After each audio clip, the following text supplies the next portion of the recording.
Thank you, Bill, for reminding me that there are 678 pairs of eyes staring back at me. You know, when they called me, I thought maybe a couple hundred. Anybody could do that. So now there's about 10 million staring back. So that's great. So rock on. Before I begin, I just want to touch on something you said about heroes. I don't know. Maybe heroism is a choice, or maybe it's something that's thrust upon you. We can argue that maybe some other time. But to us, the parents, the ones who, as I'm going to explain what we go through, we're not the heroes. We didn't ask for this. You guys are. You guys are. Every single one of you here tonight has the opportunity to be a hero. And so for that, Tom, wherever you are, I'm glad you said what you said, because I promised myself before I got up here tonight, I'm not going to get emotional. Because if there's one thing guaranteed on this planet to make me emotional, it's this. But as he said that, I realized, if you don't get emotional about this, then you're a lizard. So if there's not one thing on this planet that you can't dig deep and feel a joy in your heart, it's what you guys have witnessed here tonight with all those kids. And so I just want to say before I begin all this that it is my great honor to be here tonight. That you guys included me in this is one of those things I'll look back on many years from now in my darkest and days and my beautiful days. And for that, I humbly thank you. Now,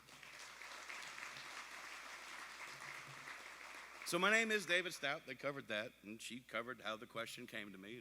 She wanted to put a survey together so she could have something to tell you people here tonight. And I'm one of those people that, maybe my little girl calls me dramatic, and I think she might be a little bit right. But I believe that if you're going to speak from the heart or don't speak at all. Why? Right. So when I answered her question, it was from the heart.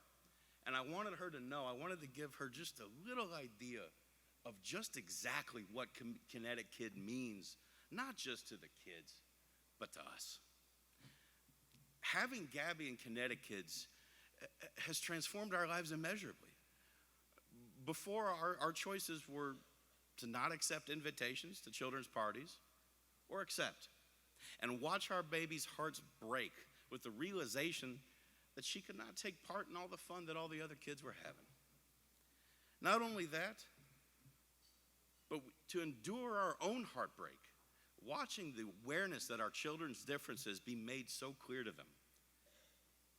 People make the mistake of thinking that our kids lack this awareness. But as all of you at Kinetic Kids know, they see and feel these differences quite acutely. And people, well-meaning though they may be, either see our children with pity or they don't see them at all. We simply, my wife and I, could not watch our daughter's sadness any longer. And so we did other things as a family to compensate. And so we lived this way for many years, trying to accept our hand in life with dignity and grace. If not for ourselves, then for our angel. Until we were introduced to Kinetic Kids. The change in Gabby, my daughter, was incredible. No longer was she an outsider looking in, but a participant.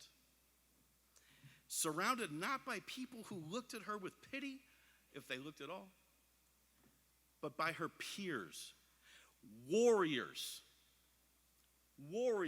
like her that understood and shared her struggles and cheered her triumphs, for they were their triumphs as well. Each success, a direct refutation of every time they were told they can't. Each success was a joy that was shared not in the spirit of competition, but in the indomitability of the human spirit. And so Gabby, my daughter, alone for so long, was alone no longer. And the joy and pride in her face was worth any price. And we, heartbroken for so long, found renewed and full hearts filled with joy and gratitude. But their question was how Kinetic Kids has transformed my life, our lives. I've told you how it transformed Gabby's, but she's not the only beneficiary of Kinetic Kids' work. I could tell you of all the pain we suffered before we found Kinetic Kids. The sorrow, the grief, the rage that we could not fix the sadness we saw in our child's eyes. I could tell you of the hopelessness, of the despair, the fury at a cruel and capricious fate that would do that to a child. I could tell you about the years of darkness, of trying to put on a brave face we didn't feel for a child that deserved nothing less. I could tell you the meaning of despair. But instead, I will tell you this.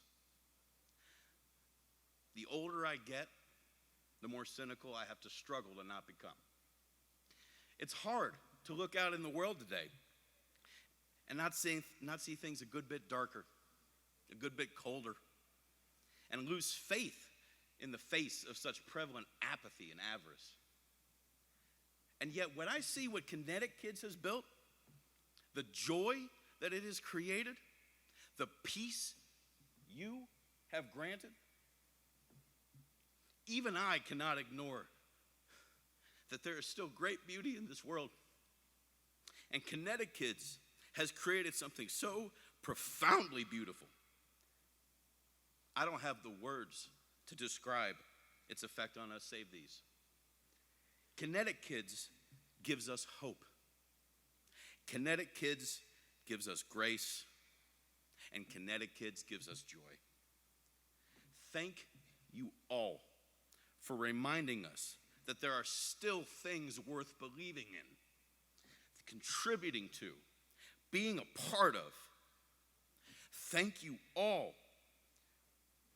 And thank you, Kinetic Kids, for all that you do for our children. And thank you for giving us that most precious and fleeting of gifts, hope. That's the end of what I texted her back. I hope it worked.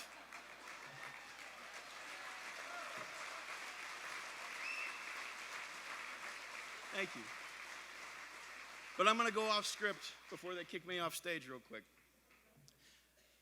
I want you guys to understand that what you give here tonight, your generosity here tonight, our kids are not invisible, and they don't need your pity. They need your help. Every dime you people give gives peace to somebody like me, and it gives hope and dignity to somebody like my daughter. And so to each and every single one of you here tonight, with humility, I ask you to give generously. And with gratitude, I thank you on behalf of myself, my beautiful family, my daughter, and may God truly bless you all. Thank you.